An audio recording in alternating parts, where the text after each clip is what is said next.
welcome. Today I'm honored to have with us Robin Pickett, if I'm saying that right, I hope. He's living in London. He's was born in London, and that makes him a rarity in London these days. And I came across Robin through social media. Exactly.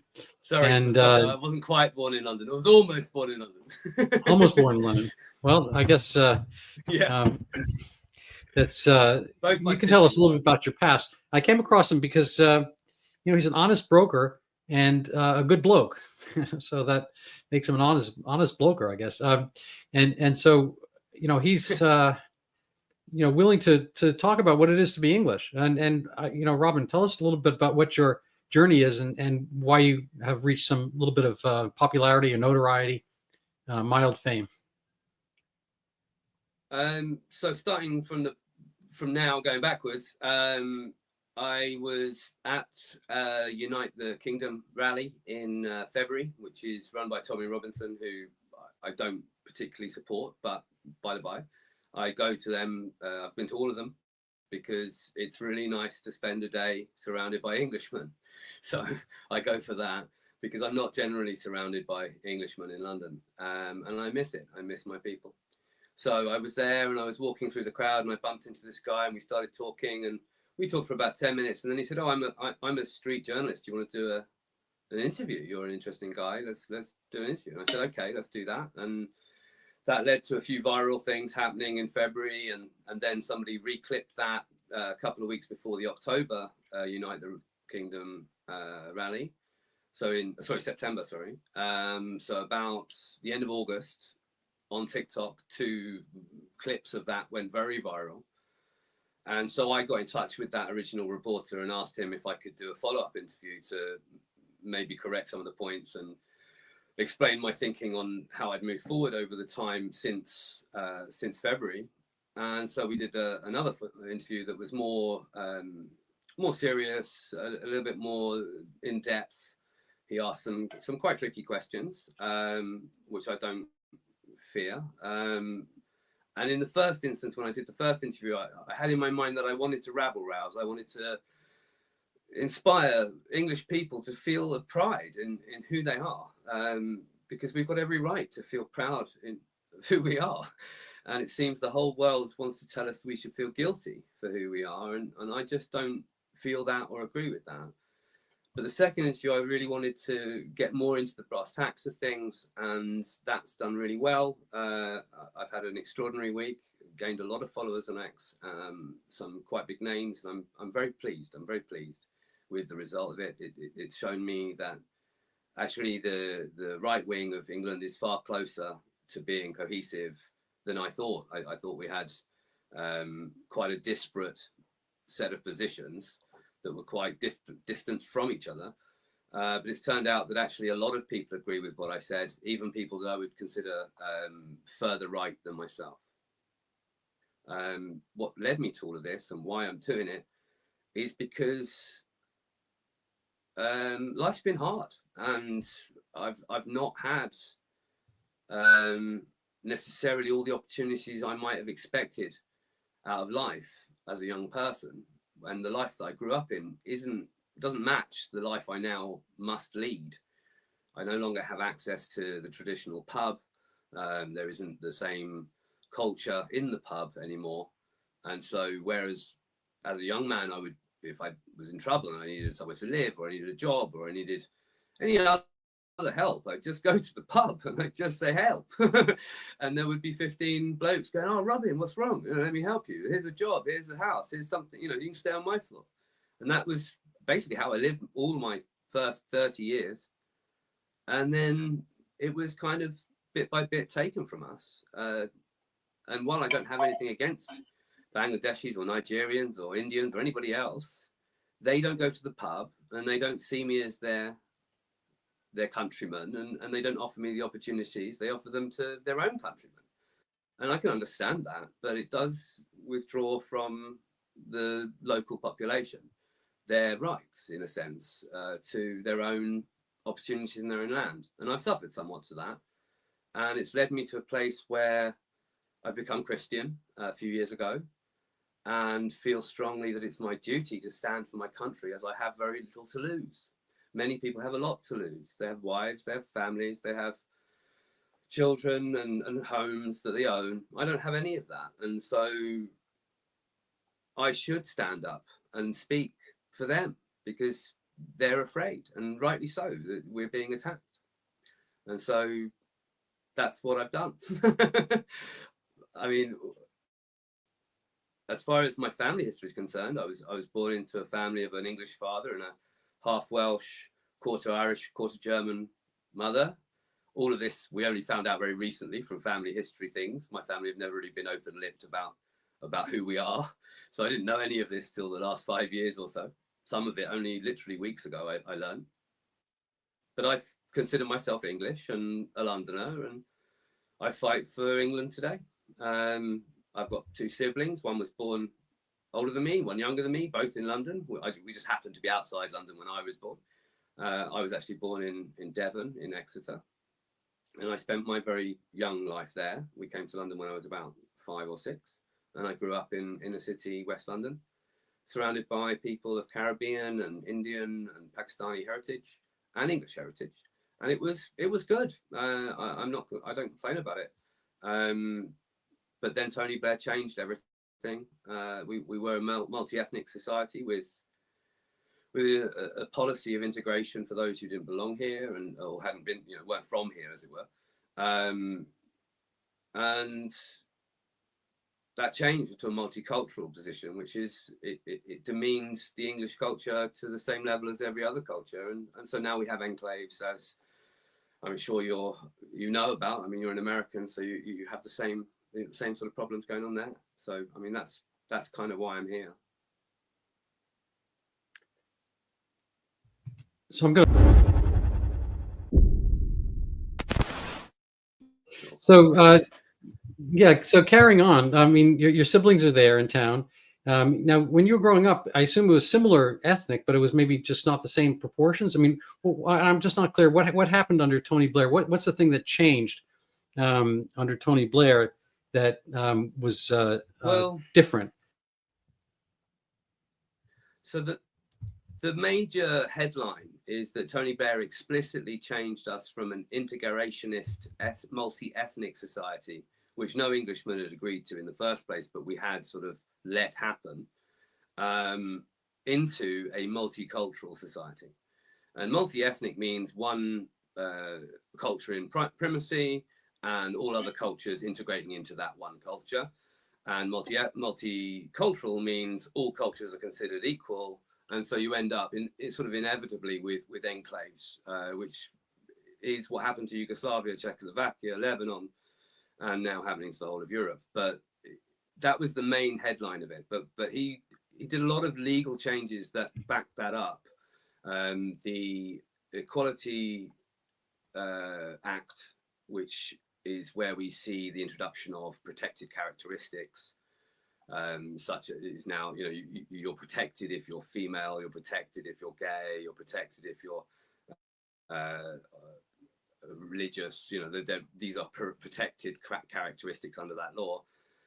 But of course, everybody's protected except for white English men. So by omission, this law basically makes white Englishmen the villain in everybody's story.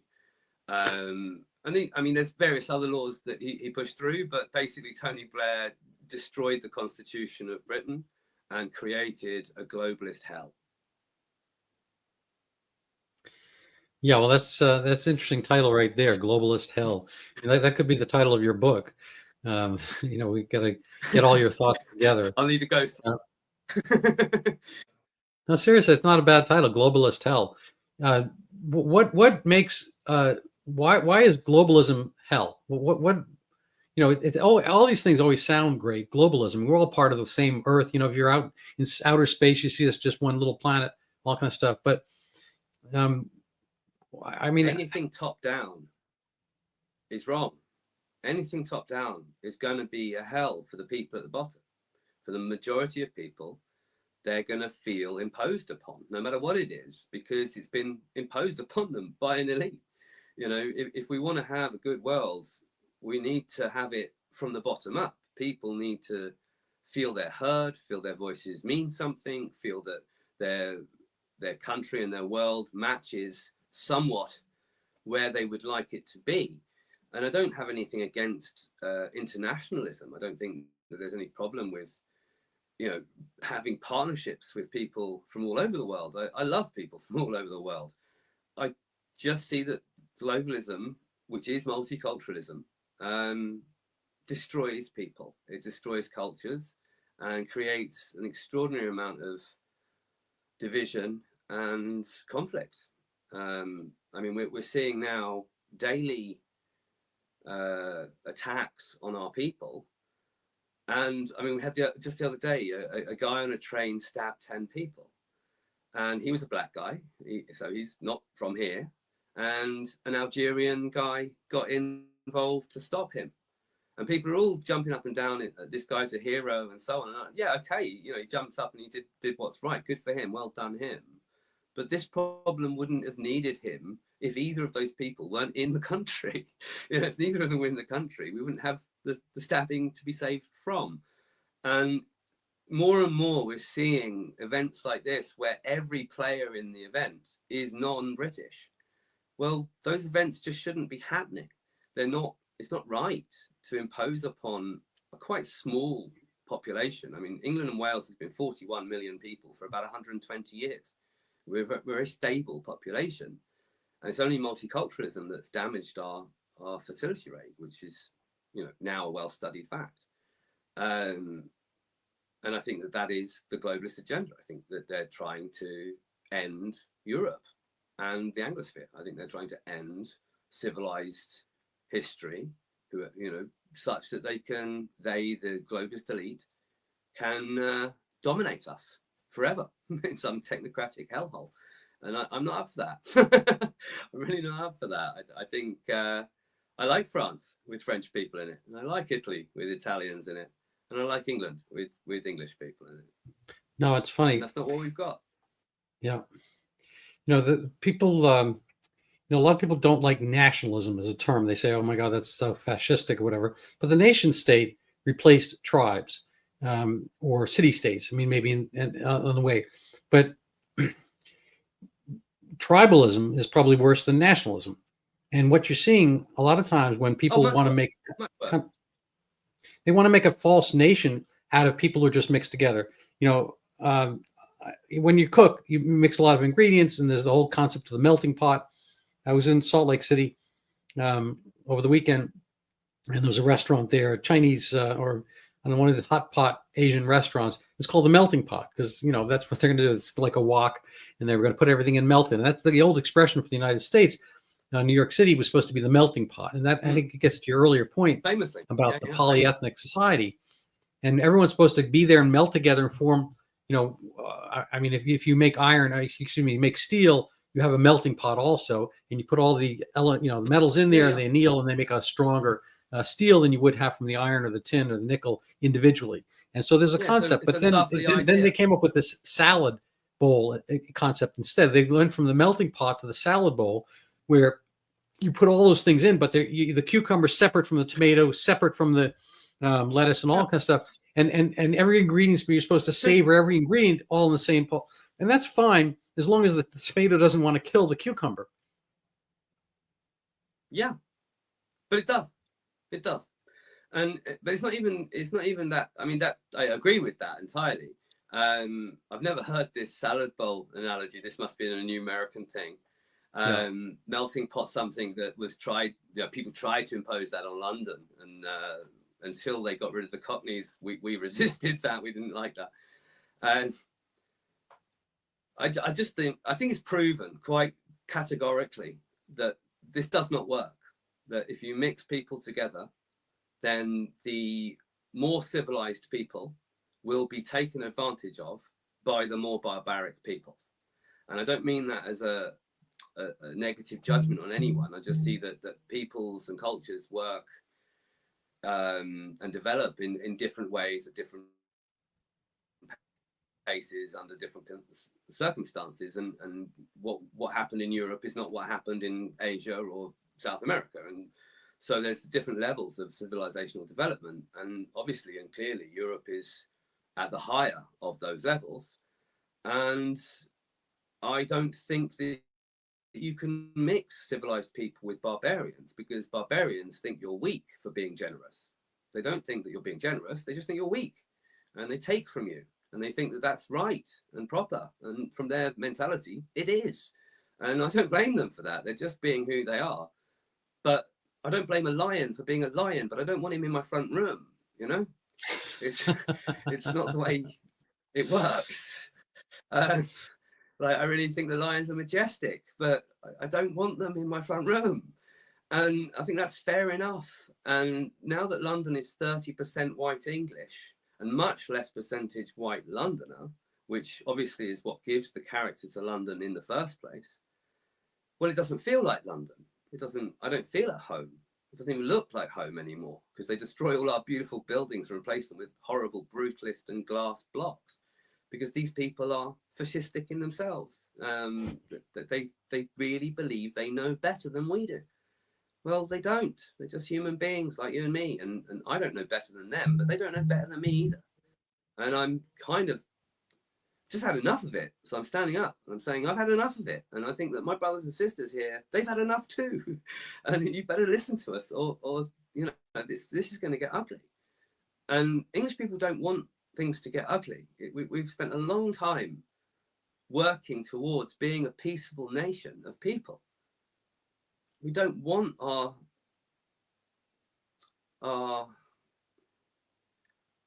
more aggressive side to be brought to the fore. We spent a long time putting it in the back. Yeah. And here they are forcing.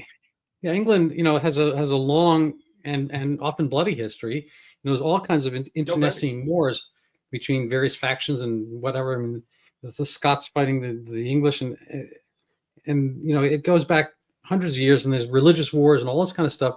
And I'm probably far less expert on these things than you are, but you know, you reached a point. You know, when I was younger, you know, the typical Englishman was the politest person. You know, stand on a queue, and you know, nobody cuts the line or whatever. You know, and oh, absolutely not. You know, I grew up with queues being literally everywhere. You would, if I jumped a queue in 1990 or 1985, 8 people would stand and say, what are you doing?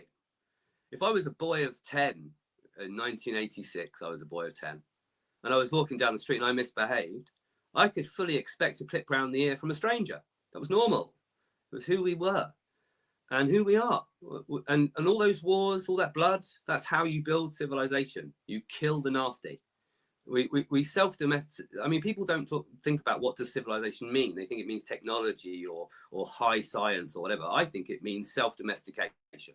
I think it means human beings domesticating human beings.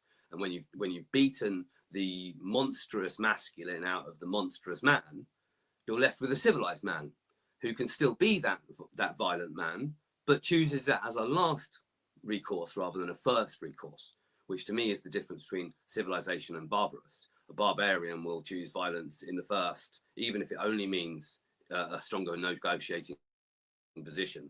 Whereas the civilized man will choose even the most unrealistic option before he chooses violence. And I think that's the difference. And I think that's why we've been very successful, because we're civilized. Because when the English have decided that enough's enough and it's time to go to war, we've all decided in an absolutely committed way, because every single Englishman has tried to think of every other option that's available. And every other option has been exhausted. And so when we agree, it is with absolute commitment of heart and soul. And so when we go to war, we win. And we're the only country on the whole planet who have got the right to say it is our tradition that we win. We own the world champion position of battles fought and won. We have won 1,028 battles as a nation, England and Britain, in our history, which is far greater than any other nation on the planet. We've won the most wars. We have the greatest empire. We've achieved the greatest moral achievement of emancipation worldwide, the greatest technological achievement of the Industrial Revolution, and the greatest, in my opinion, intellectual achievement of the Enlightenment, although I am not a liberal and recant on many of the things they say, I still think the Enlightenment was an incredible step forward. We really did give to the world 80% of everything that we call modernity today. And that's an underestimate. I'm just being generous because I know that 80% can't be argued with. And it is. It's 80% of the culture, 80% of the civil service, 80% of the political systems, 80% of the education, 80% of the technological advancements. 80% of everything comes from my people. Why are we being attacked for being generous? It doesn't make any sense to us. No, you have a good point. I mean, obviously, you and I are speaking in English. I speak the American version. You're, probably more close to the original. But when somebody from Uzbekistan, the American version is more close. I'm sorry to interrupt, but I have to correct you there. The American version of English is actually much more correct to the olden version of English.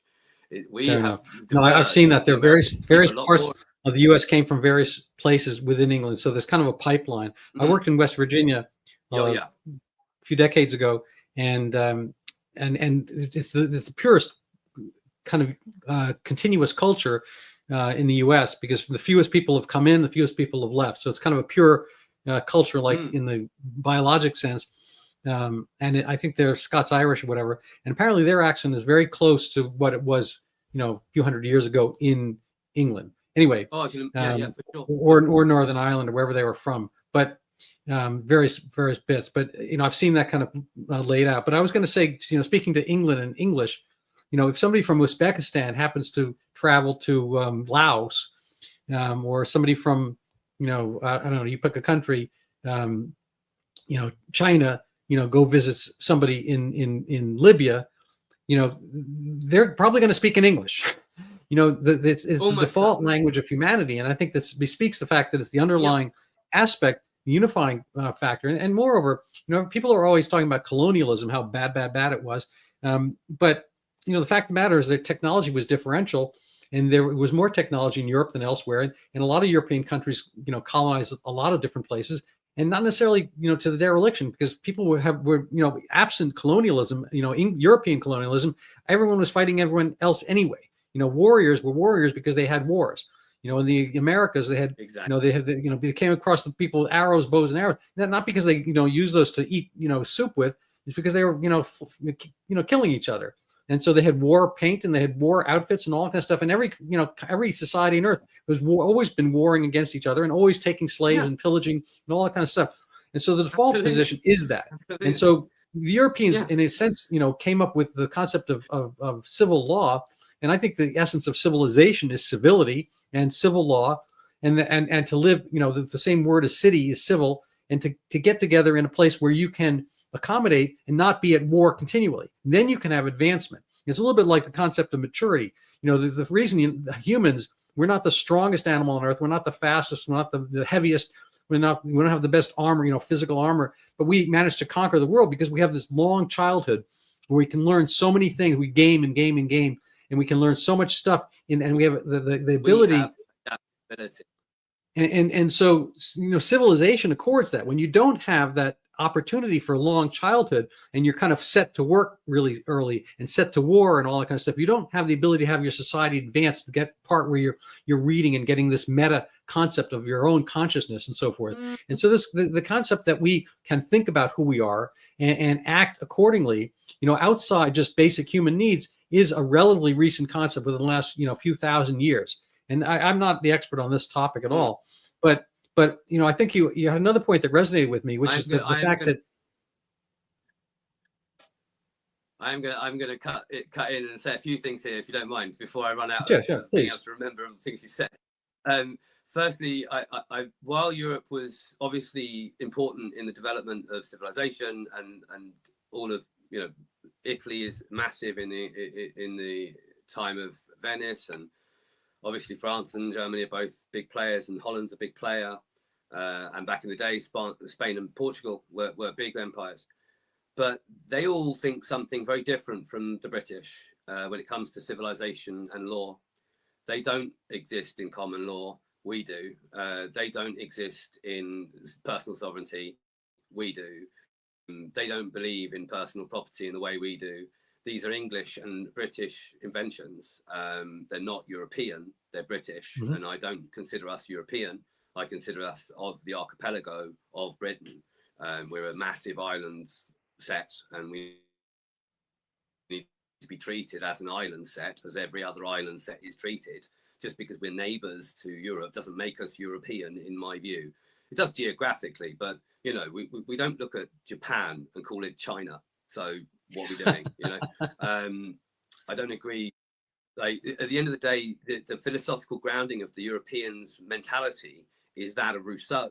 And Rousseau believes that the state is where the sovereignty resides, and that the state protects its people with its power of sovereignty.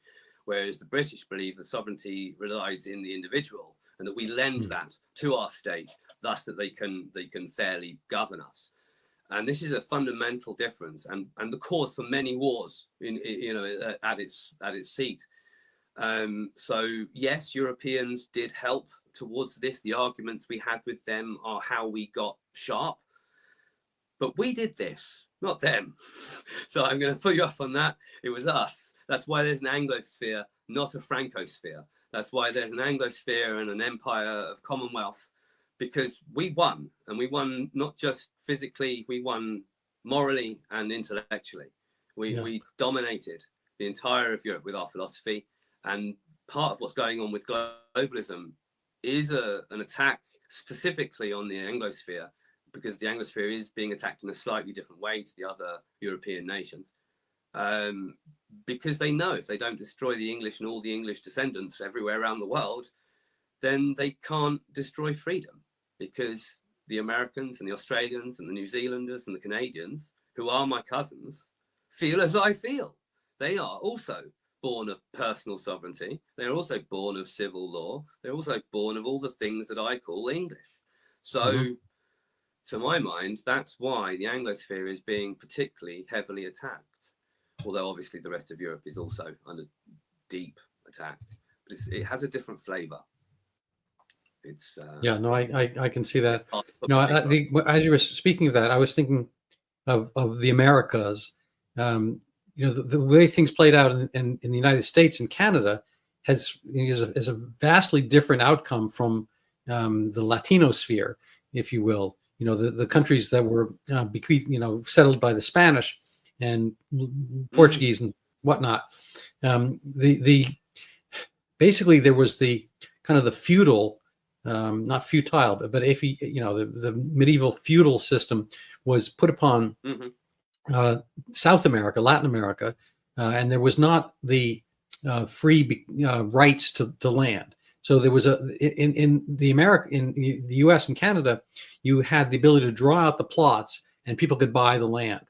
In the Spanish territories, Colombia, Mexico, and throughout the South America, the lords came over, and they basically they owned the whole land, and then you could only have the right to be on it by virtue of making an accord with the royal lineage, and so that slowed things down, because people didn't have the ownership of the land and the property, their farming and whatnot. They worked for the feudal lord, basically, and that I think this is kind of ultimately delayed. Sorry, but this is why sorry, I'm going to carry on.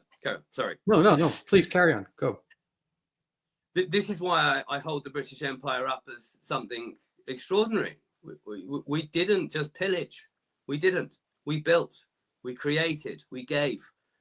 The Americans have personal property as a concept because we gave it to them. Most of the founding fathers were British. Something like 60% of the founding fathers of America weren't born Americans. They were born English or Scottish or Irish. And they were of English lineage at the very least.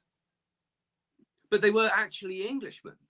America didn't exist yet. They were about to forge America, and they were born as Englishmen and as Scotsmen. So they actually were that. And yes, they were birthing a nation, and they created and they became Americans. And I don't want to take anything away from the founding fathers, but clearly their ideas come from the homeland. Clearly their thoughts and their ways of thinking come from the long tradition of these islands. And you can see it in the Constitution. You can see it in the right to bear arms that we have. the Bill of Rights that we have, the idea of personal sovereignty that both of us share. You know, we share these same core building blocks of freedom, and that's birthed in these islands. We fought each other like you can't believe. When I was growing up, it was before we had this incredible attack on our people. It was commonplace for a village in Yorkshire to have a 500-year feud with another village in Yorkshire just 2 miles down the road. You know, this was normal. Throughout the country, you couldn't believe the amount of animosity between small, like tiny areas with the neighboring tiny areas. It's a very, very big part of our history. We all fought each other. It's not just in wars, all the time, everywhere. We were very parochial people. And in doing so, we had to forge a system of each person being equal, each person being free, you know, in a spiritual sense equal. You know, we had to, otherwise we're just going to murder each other forever. And so we civilized ourselves through this action, through basically murder and state-sanctioned death, through war and capital punishment. And we, by doing so, as you do with dogs in a much more aggressive manner, we rooted out the bad genetics and we ended up with good civilized genetics.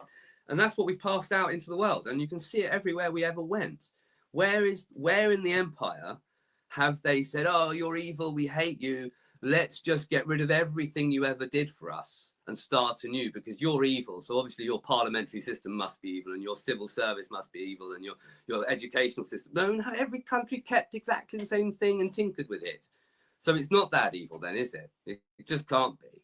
It must be all right because most of the world is now running on these systems that we gave them.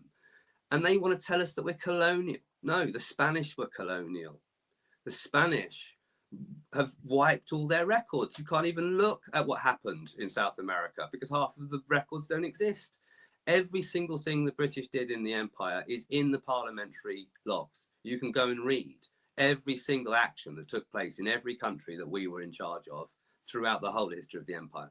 And every single bad action that happened was admonished and punished at the very time that it happened in Parliament. I've read them. It's very interesting reading.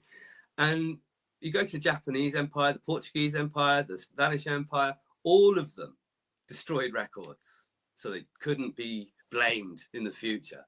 And we get blamed because we're honest. Well, no, no. 95% of all the slaves taken from Africa arrived into Brazil. 5% arrived into the Caribbean and the east coast of America. 5% of all of the Atlantic slave trade. And yet we're the evil ones, you and I. We're evil because we took 5% over 200 years and then spent 120 years trying to destroy slavery throughout the entire world. Well, you know, the essence of stopping slavery, I think, was from Wilbur. Was it first name Wilberforce? What's his first name? What's his first name? William. William Wilberforce. It might be, yeah. Anyway, William. Yeah, that's right.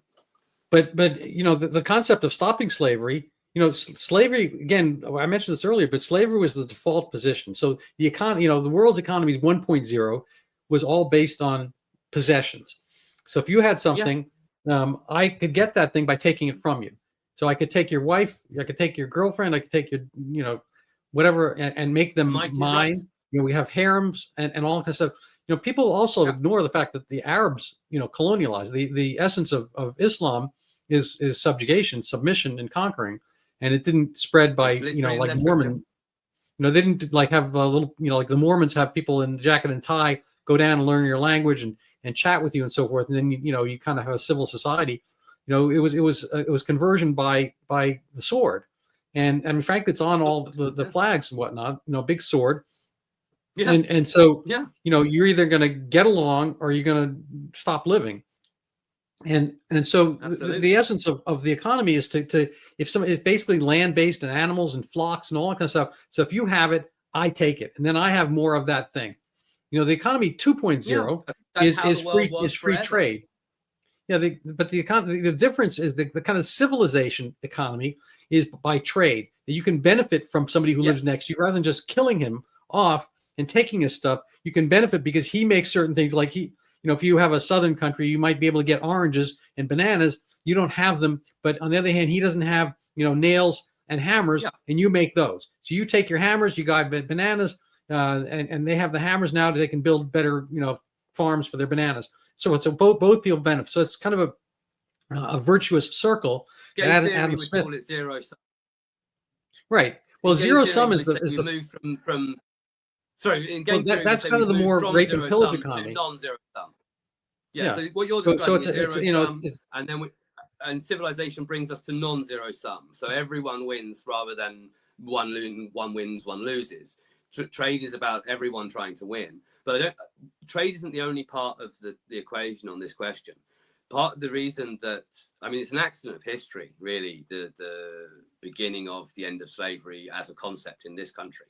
Because when William the Bastard in 1066 conquered us and gained the name William the Conqueror, he did the Doomsday Book, which was basically a cataloguing of everything of value in the country: slaves, cattle, sheep, buildings, everything, gold, everything. So he sent out men to just count everything in the country to see what he had won, And this we call the Doomsday Book. You can go and read it now in the British Library. It's still there. And he noticed in the book in 1072, once it's finished and he's reading through it, that there was 10% of the population of England were slaves at that time. And so in order to try and fill his coffers, having spent money on the war effort, he levied a 200 guilder fine for the trading of slaves within the lands of England. And so over the next 20 years, every slave-owning Englishman surreptitiously either sold and paid the fine or traveled to France or Scandinavia or Holland or wherever and just sort of quietly sold off the slaves and what that was done. So by 1092, there are no slaves in England, like zero slaves in England. And that remains the case up until we get mass migration and slavery has now been brought back into our country by people from other countries. But the English have been slave-free from 1092 to, I'd say, 1970. There's a law there's actually a very famous case in 1735, I believe, or certainly around there, where a young slave has escaped his master and arrived in England, and the master arrives in England and goes to court to try and claim his slave. And the slave argues, no, you freed me. And the man says, no, he is my property. And the judge listens to the case, and his ruling basically, and I have to paraphrase it, I'm not good enough to remember these things, but to paraphrase, the ruling was, should a man arrive onto the free land of England and step one foot onto the free land of England and breathe one breath of the free air of England, then he is a free man. For there is no such thing as an enslaved man in the free land of England. And so while you may believe you own this man, you are wrong, for that is impossible within our country. And that was his ruling. And that was in 35, but it might be 53. I'm not good on dates, but definitely what happened. And that sort of that whole history of not having slaves as just a thing is what leads us to the Industrial Revolution. It's what leads us to the Enlightenment. It's what leads us to the emancipation of the slaves worldwide. Christianity does a lot to find a moral anchor for all those things, really. But really, it's a long-standing history that we don't keep slaves. We can celebrate that history, 1,000 years of that, in only 60-something years. And I won't be alive to celebrate it, 1,000 years of no slaves in England. But I hope that we will celebrate it, because I think it's a very fine piece of our history. Yeah, no, that's absolutely true. So there was a huge rally. You mentioned Tommy Robinson early on. He's been in and out of prisons and whatnot. I think currently he's out. But there was an enormous rally. People showed up with the flag. Then there's been kind of a backlash to the English flag being put up and so forth. The kind of funny thing, you can't have the English flag in England. Yeah, it's a bit funny. What is the mood of the country? You have this frankly, I think we kind of got the better end of it. We used a lot of English common law to develop our country. You mentioned the founding fathers, English in nationality or in heritage and whatnot, and a lot of obviously they're writing in English and all that kind of stuff. But we came up with an actual written constitution. You have this, unwritten kind of evolving constitution, which is not a constitution in my view, but common civil law. No. Hang on. I got to stop you there. No. Our constitution is written. It's all in writing. There are some unwritten parts that are conventions, but they're very long-standing conventions, and there is a flexibility available to this kind of constitutional construction that isn't available to the American. Now, I admire the Constitution of America above all other constitutions and consider it a masterpiece of legislative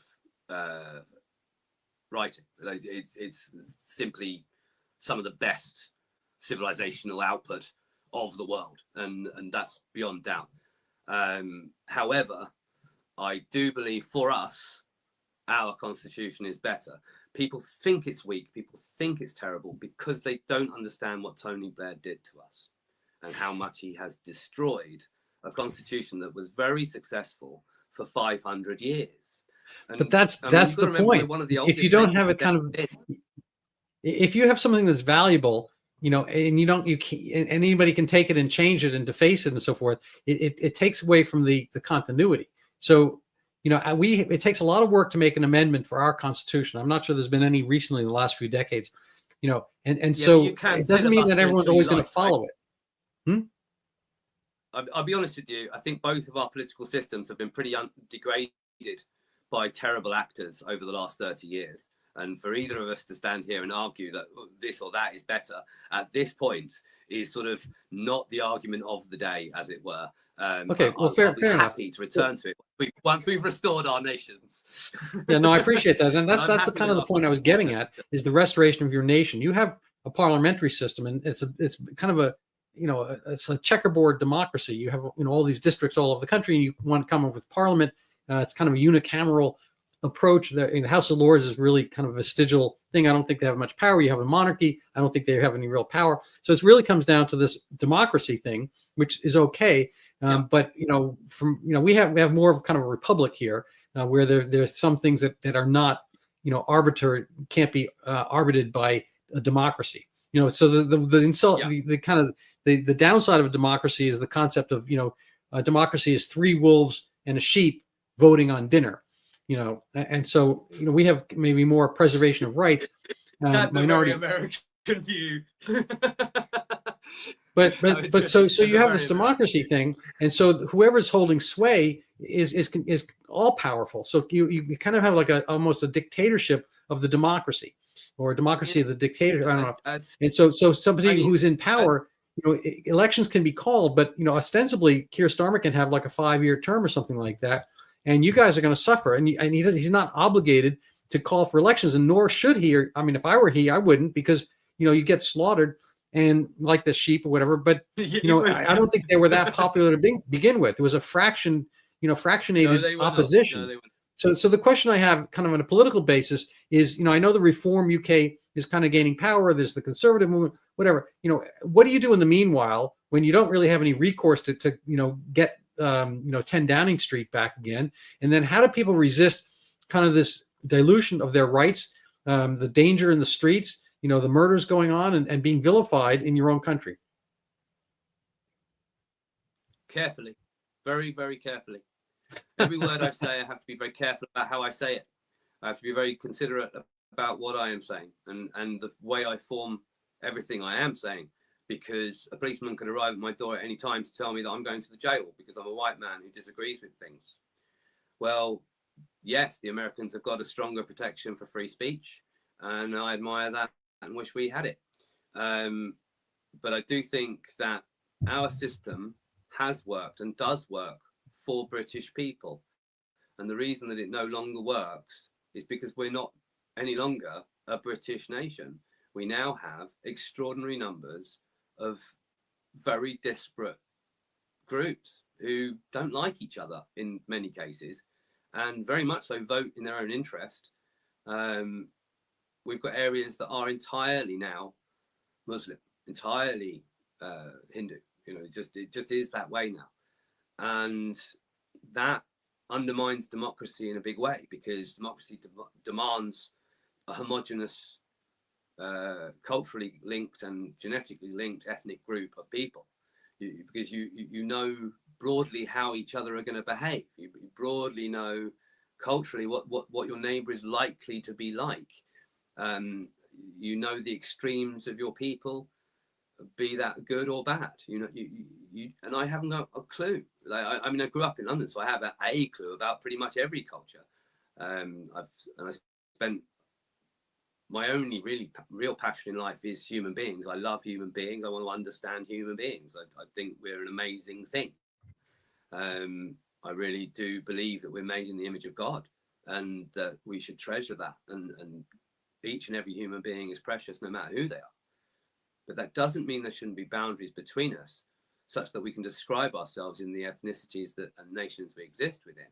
Remembering, of course, that nation comes directly from the Latin to mean effectively the same thing as ethnicity. We just have replaced it because we created this thing called a nation state. Nation became geographically linked, but it never used to mean that. You were a nation of people, and whether you had land or not was irrelevant. The Jews have always been a nation. They've just never had land, you know, but they've always been a nation. And the same for, you know, nowadays the Kurds, say, in Turkey and Iraq and Syria. They're a nation of people. They're the Kurds, but they just don't have any land.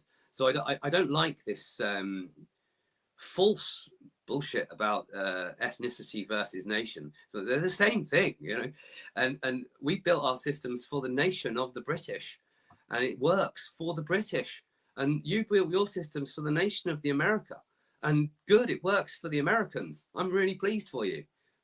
But maybe they shouldn't be the same systems, because we're not the same peoples, you know? Right. Well, and I don't like to argue about that. Yeah. No, I was in the UK a year and a half ago, but I was also there in the 1970s, and it's a different place. You know, I was yeah, you will have seen two very different places. Yeah, and again, I think I was there again in 1980. I spent like 2 months or so in London in 1980, doing some medical stuff. But it was, you know, they call the nation of shopkeepers and whatnot. Quite a young man. But it was, you know, the whole, you know, you could leave a bicycle out unlocked, and I'm sure there was thievery and whatnot, but you know, I think it comes down to, well, we have a place here, you know, a wealthy spot in Nantucket and Martha's Vineyard, where President Obama has a place. And when you're in Martha's Vineyard, it's an island off the coast of Massachusetts. You know, nobody locks the bicycles. I mean, nobody's gonna. You have this kind of island culture. It's a microcosm of what you're talking about, I think. But everyone's there. It's not all one ethnicity. You know, our country has been polyethnic for a long time, but people have to kind of buy into it. You know, I forget who was. I think Milton Friedman said, you can either have an open border or a welfare state. You can't have both. You know, pick one. You want to have a welfare state, fine. But if you have a welfare state and an open border, then you become an attractant for everybody who wants to come there and not necessarily work. When the United States, you know, had this, you know, streets paved with gold concept, people came over, you know, in the early 20th century and late 19th century, they came over with the expectation and the obligation to work. They couldn't, there was no welfare system, there were no food stamps, there was no Section 8 housing, there was no Medicaid, there was no this, you know, you either had family, whatever, or you went back, whatever. And so, you know, the concept, I mean, so the people, you know, made something out of this place, and the United States has become the wealthiest place on earth. And I think it continues to be so, because for the most part, there's a work ethic, but it's counter, it's a counterbalance or a counterweight to the whole enterprise when you don't have people who are enterprising.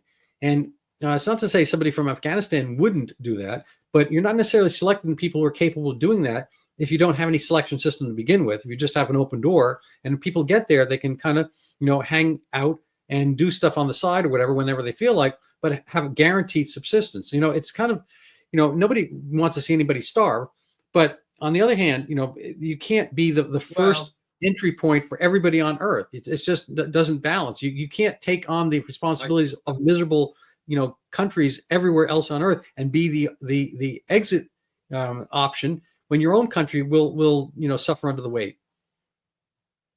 Absolutely. My point of view on that is, I'm a Christian, not a liberal, and I believe that Christian charity is the only charity that should be required. I think the welfare states bring about terrible outcomes. I think they're part of the globalist control system. It seems to me that, from my limited understanding of American history, that Black people were doing much better in America during Jim Crow than they are since the welfare state was created. It seems to me that there were lots of I've looked at the fatherless in the Black community in America. I've looked at the statistics over the last 100 odd years of fatherlessness in the home in America, of Black families. And it just wasn't the case in 1930, 40 that Black men left their families behind, but they do now. No, they didn't. It was a creation of the quote unquote Great Society. No, you're absolutely right. The welfare state promoted that. Because what happens is the government, intentionally, in my view, pays women to get rid of their men in order that they can then, as the government, take control of the family. They become the father. The authority of the government becomes the father figure. The children of that family see the government as the place to go to rather than a father, because the father's left the home because he's been ejected by payments from a government. I think it's entirely intentional. And I've heard and seen various snippets from various very rich people back in the day who say it was intentional and that they did it. So I've actually written an article on this. I have an article it's in Aporia magazine called The Smoking Gun, and I spent a lot of time researching this very topic of kind of the differential in crime in certain neighborhoods and by ethnicity and whatnot. But so inevitably going to look at the Great Society in the U.S. 1960s. Lyndon Baines Johnson had taken over for JFK, and he won his own huge majority in 1964. And in 65, he did the Civil Rights Act, and along the way created kind of the welfare state you're talking about. Now, you could argue the intentions. Supposedly the intention was that, for single mothers, they might have difficulty with the children, and so money was granted for that. But once it was there, it became an attractive nuisance, became kind of a moral hazard that you could get more money if you at least pretended to be single. So a long time, people, there were families. As you're absolutely right. In the 1950s, the Black American families, they were called Negro then, had huge cohesion. They were the most church-going population subgroup, and they were actually on the calculus level. They were, their rate of increase was very high, and that tapered off when everyone decided to help them. The old joke is we had the war on poverty and poverty won. I don't think it was help. Well, to the point you're making, LBJ was actually quoted as saying that an institution. Let me just finish this one point. Sorry, LBJ was actually quoted as saying, "Is the outcome." Oh God, the lag is ruining us here. Sorry about that. We carry on.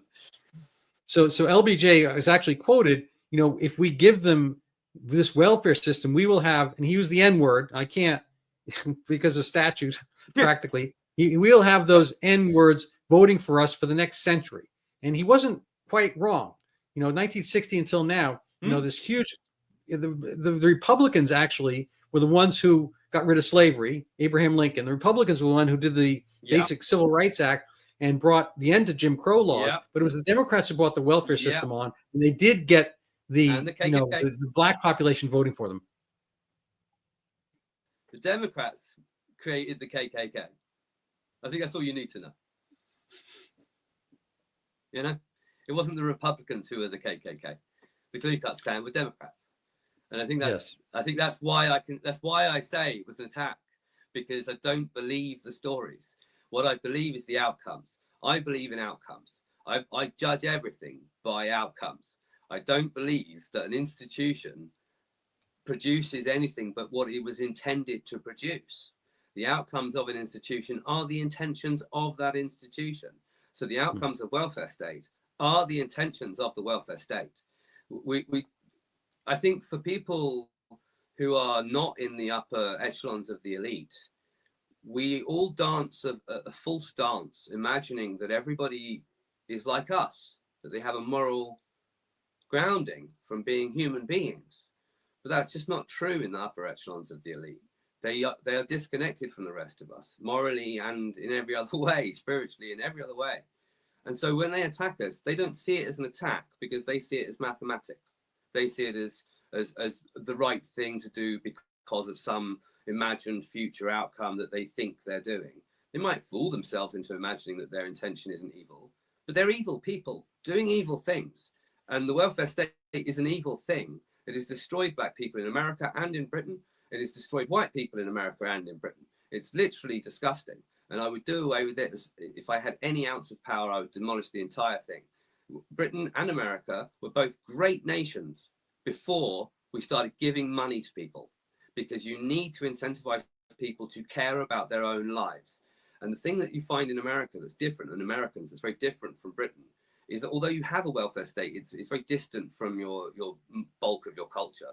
It's not ingrained in it in the same way as it is here. Here we are borderline socialists, you know, in our systems.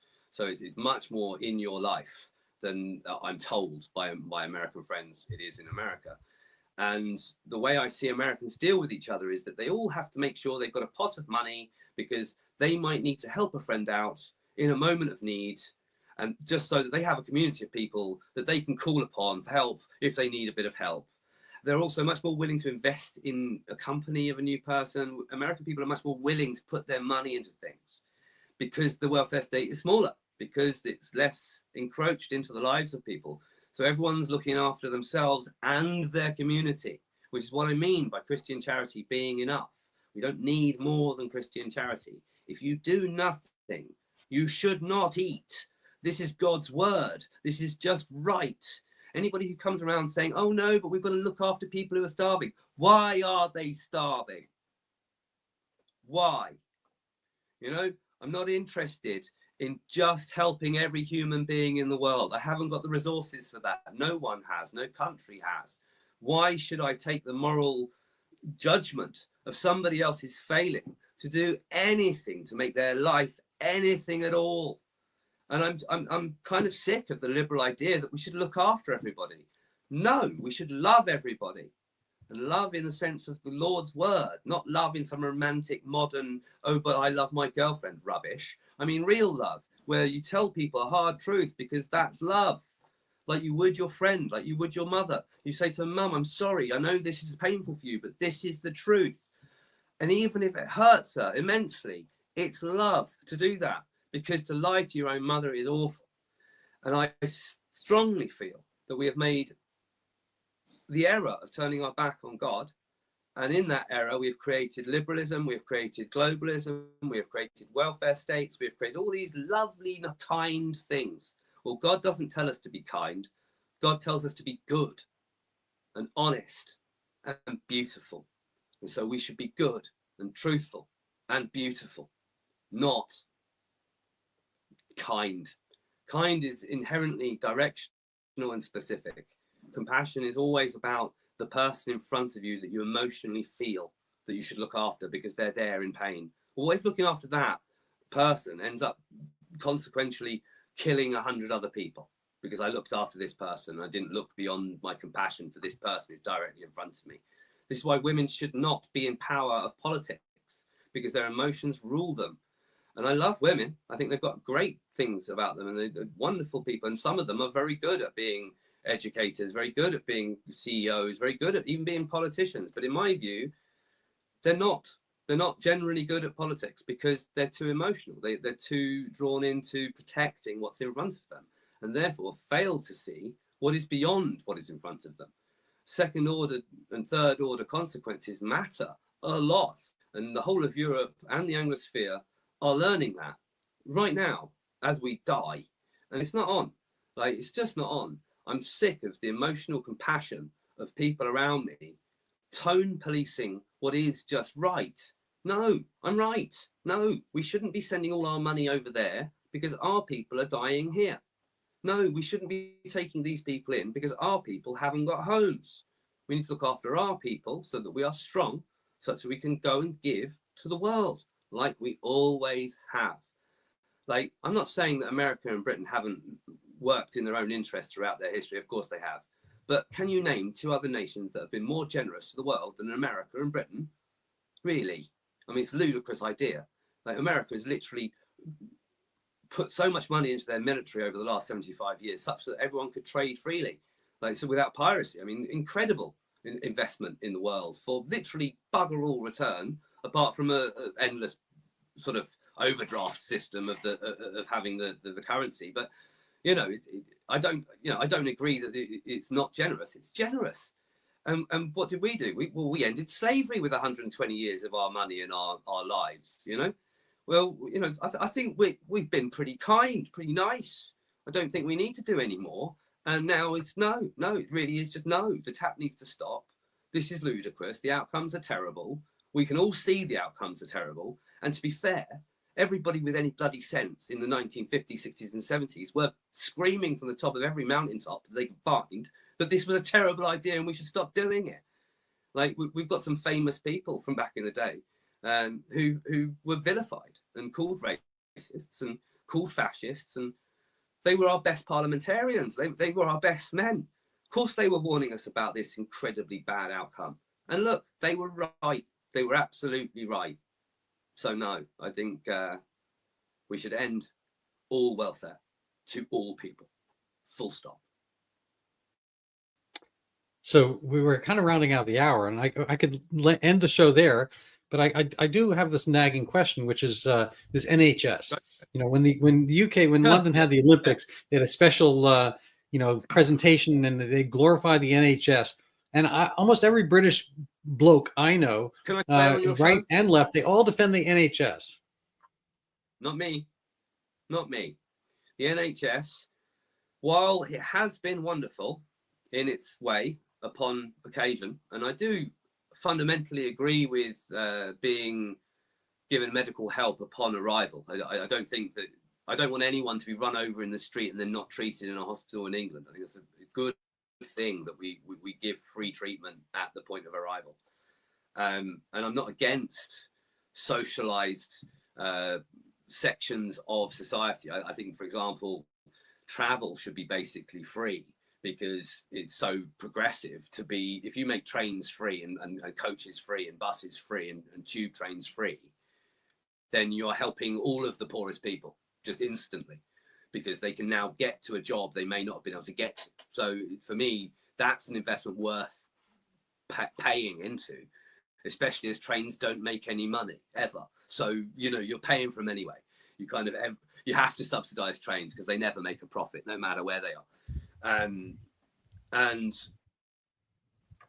so I'm not against there being an amount of social care in the system, but the idea that we should hold the NHS up as some replacement for God is disgusting, and that we can't question it in any way, and we can't seek to change it in any fundamental way at all, without everybody jumping up and down like I've just spat on Jesus. It's really no, this has got to stop. And it's becoming an incredible weight around our neck. Basically, our debt repayments, our pensions, and the NHS make up our entire budget, pretty much. And that's just ludicrous, right? It's just ludicrous. The welfare state is just extraordinarily expensive. But the outcomes of the NHS as they stand today, which are considerably lower than they were 20, 30 years ago, versus the cost per, whatever, when you compare to other nations, is still very favorable.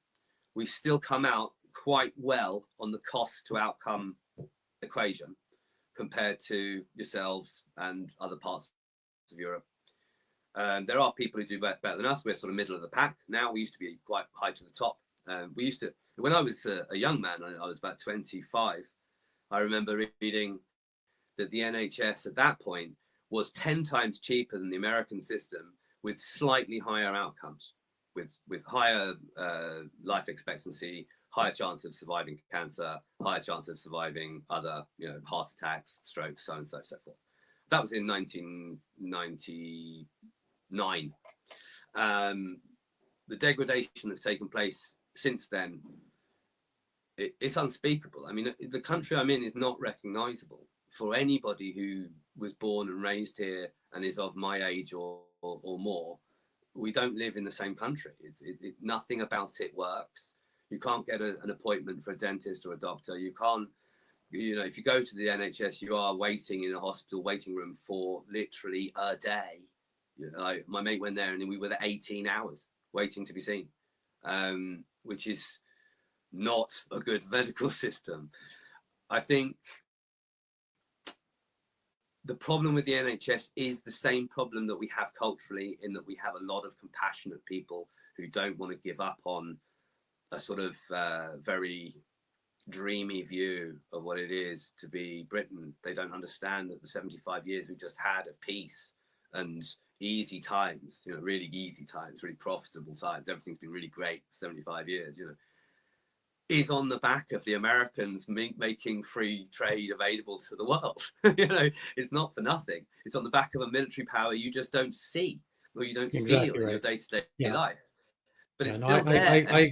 And so we've got these dreamy, wishy-washy people holding on to these socialist things that we could afford and we could give to our people. But now we're inviting everybody into the world. Like you say, you can either have a border or a welfare state, or neither. You can't have a borderless country and a welfare state. You're going to go bankrupt almost immediately. And that's what's happening to all of us. So hopefully we can stop that. How do we resist it? I don't know. So in any closing words and any thoughts about your political future, if any? Well, I mean, it's an opportunity has arisen for me, and people are liking the things I'm saying. Apparently, I've had a exhilarating week on X. I can't lie. My follow count has gone up a lot, and I feel less alone than I did a few weeks ago, which is wonderful.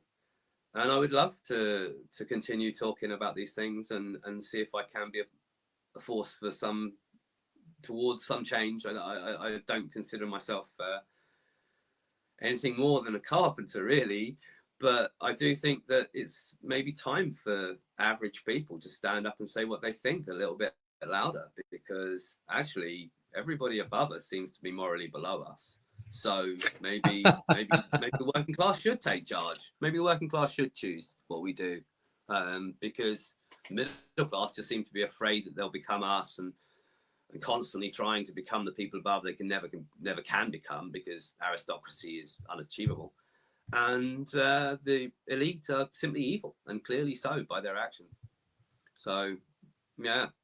One last thing I would like to say is we've talked a little bit about Tommy Robinson. We've mentioned his rallies, but I want to make it clear I don't support Tommy Robinson. I did, and I'm grateful for his work revealing the horrible, what we call grooming gangs, which are actually, trafficking and rape gangs of Pakistanis who have really done a great deal of spiritual damage and physical damage to the people of this country. And I'm very grateful to him for revealing that to the world and for putting me on the journey that has arrived me here. But I no longer think he's useful for our movement in this country, and I don't see him as a champion of the English people, because he, by his own words, says civic nationalist things, and I'm not a civic nationalist. I'm an ethnic nationalist. Well, I'm a Christian nationalist, in all honesty. So, well, there we have it. The only thing I want. Well, thank you so much, Robin. I appreciate your time. It's been a pleasure listening to you. I think you have a self-effacing manner, and you're not pretending to be more than you are, but you are quite a lot. So I very much enjoyed speaking with you. That's high praise indeed, and I'm humbled by it. Thank you. And it's a lovely time I've spent with you, and I'm glad that we had this opportunity. Thanks for giving it to me, and it's lovely to meet you, Randy. Well, thank you so much. So that'll be it for everybody else. Take care.